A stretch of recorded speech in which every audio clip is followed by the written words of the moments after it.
Five News. Five News. High Five.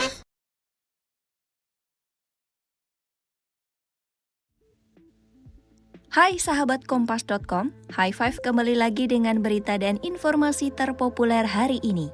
Dan inilah 5 berita terpopuler edisi 27 November 2025. Polisi Hong Kong menangkap 3 pria dengan tuduhan pembunuhan setelah terjadinya kebakaran besar yang menewaskan sedikitnya 44 orang dan membuat 279 lainnya dinyatakan hilang. 3 pria itu merupakan eksekutif perusahaan konstruksi apartemen. 2 di antaranya adalah direktur perusahaan dan seorang lainnya adalah konsultan. Menurut laporan, polisi menangkap ketiganya karena dinilai sangat lalai saat melakukan renovasi besar-besaran pada bangunan apartemen dengan memasang perancah bambu. Keputusan renovasi itu dinilai tidak memperhitungkan keselamatan penghuni jika terjadi kebakaran.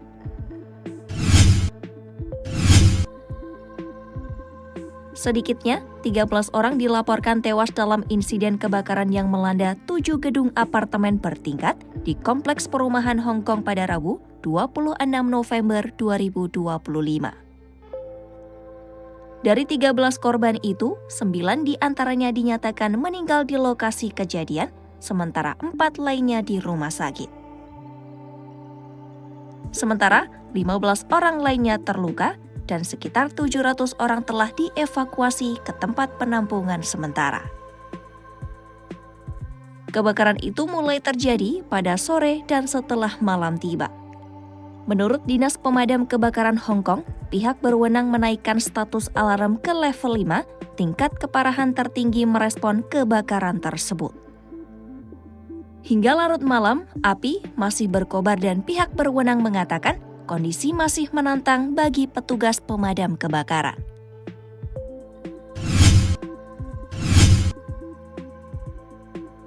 Puluhan militan Hamas diyakini masih terjebak di dalam jaringan terowongan bawah tanah yang kini sudah dikuasai pasukan Israel. Dalam kondisi tekanan militer yang terus meningkat, Israel mengajukan sebuah tawaran yang jarang terjadi, yaitu kesempatan bagi militan Hamas untuk menyerah dan dipindahkan ke penjara Israel dengan syarat-syarat tertentu. Proposal ini dikirimkan melalui negara-negara mediator dan menjadi salah satu perkembangan paling signifikan dalam dinamika konflik yang sudah berlangsung lebih dari 2 tahun.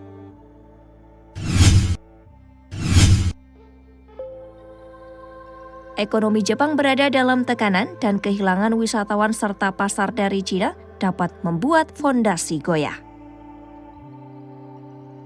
Di Okinawa, penurunan pariwisata terasa signifikan.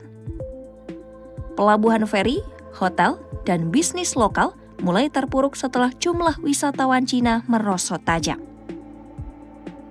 Situasi ini dipicu pernyataan Perdana Menteri Sanae Takaichi soal Taiwan yang memicu ketegangan Tokyo Beijing.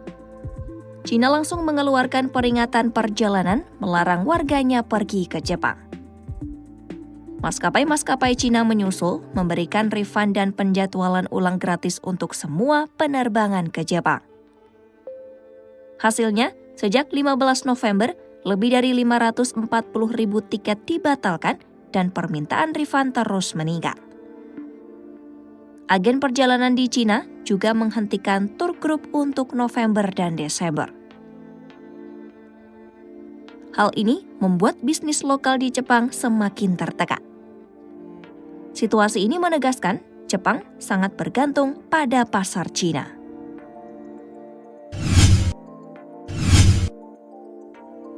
Jika arus wisatawan dan ekonomi dari China terputus, Jepang terancam mengalami guncangan besar. Sejumlah media internasional menyoroti bencana banjir bandang dan tanah longsor yang terjadi di Sumatera Utara. Media asing seperti Anadolu Agency, Associated Press, dan AFP menyoroti dampak dari bencana tersebut hingga cuaca ekstrim musiman yang memicu bencana terjadi. Selain banjir dan longsor di Indonesia, Anadolu juga melaporkan sekitar 2.834 orang di Malaysia mengungsi akibat banjir di sejumlah negara bagian utara. Kantor berita Amerika Serikat Associated Press juga memberitakan banjir dan tanah longsor yang terjadi di Sumatera Utara. Kantor berita Perancis, AFP, melaporkan banjir dan tanah longsor di Sumatera Utara menewaskan sedikitnya 8 orang dan melukai puluhan warga.